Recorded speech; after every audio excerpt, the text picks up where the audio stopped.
everyone, and welcome back to another episode of The Way of Saints. Today we'll be talking about a saint called Saint Paola Elisabetta Cerioli.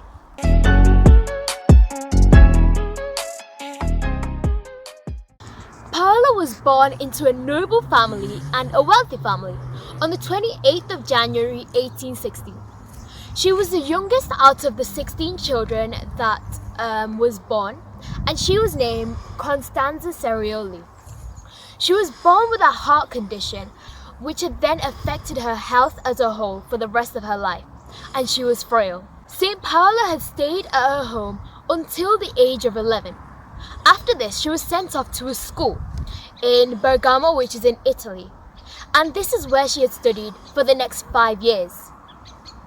While she stayed at this school, she had managed to depend on God because she was lonely, and through this she had found comfort in the presence of God through hard times. At the age of 19, Costanza had returned back home to her family home in Soncino, where she had entered an arranged marriage at the age of 19. And this was on the 30th of April 1835 with a 59-year-old man called Gaetano Bustrini. He was a widow of a countess, but seeing as this was the plan of God, she had accepted this marriage and married him. Her marriage had only lasted for 19 years. Through these 19 years, she had undergone many sufferings, and this had started from her husband's really difficult character and his poor health.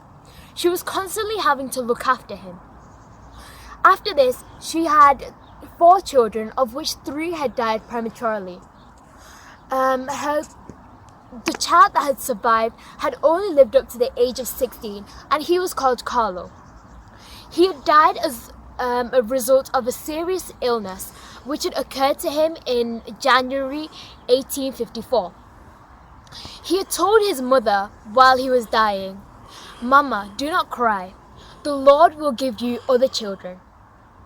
However, after her son's death, a couple of months later, her husband had also died on the 25th of December 1854. After this, she became even more lonely. She had never ever experienced this kind of loneliness and was senseless of what was going around her. It was said that her son's word had become a constant echo, and this was her guiding light. She had then sought spiritual guidance and gave up her tragedies and entire life up to God for Him to lead her. She had felt the constant need to express her maternity and given herself to others as she did with Carlo.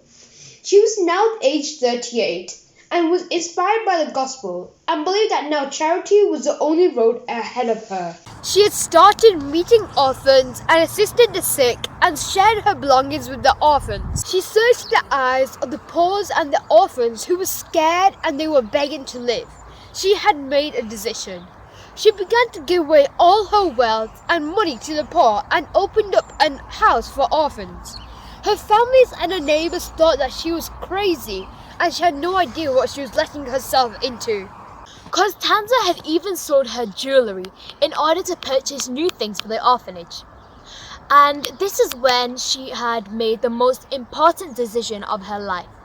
And this was to give her entire self to God. And she had made a perpetual vow to chasity on the 25th of December in 1856. With the approval of her confessor, she had then made the vows of poverty and the vow of obedience on the 8th of February 1857. Not long after this, many women had wanted to follow in the same footsteps as Costanza. And on the 8th of December of 1857, Costanza had become the mother of many orphans and had founded the Institute of the Sisters of the Holy Family in Comune di Seriate in Bergamo in Italy. Here, Costanza had taken her name Sister Paola Elisabetta, and the main idea of this congregation was to help the abandoned children and to help new parents. On the 4th of November in 1863, in Villa Campagna, She had founded the male branch, which was called the Religious of the Holy Family. Paola entrusted her work under the protection of Saint Joseph and taught the orphans underneath her care. They were the sons and daughters of Saint Joseph. She was very attentive with these children, and her motherly spirit was limitless. She died unexpectedly in her home in Comune di Seriate as a result of natural causes. And this was on the 24th of December of the year 1865. And she was aged 49. She was then beatified by Pope Pius XII on the 19th of March of 1950 on the solemnity of Saint Joseph.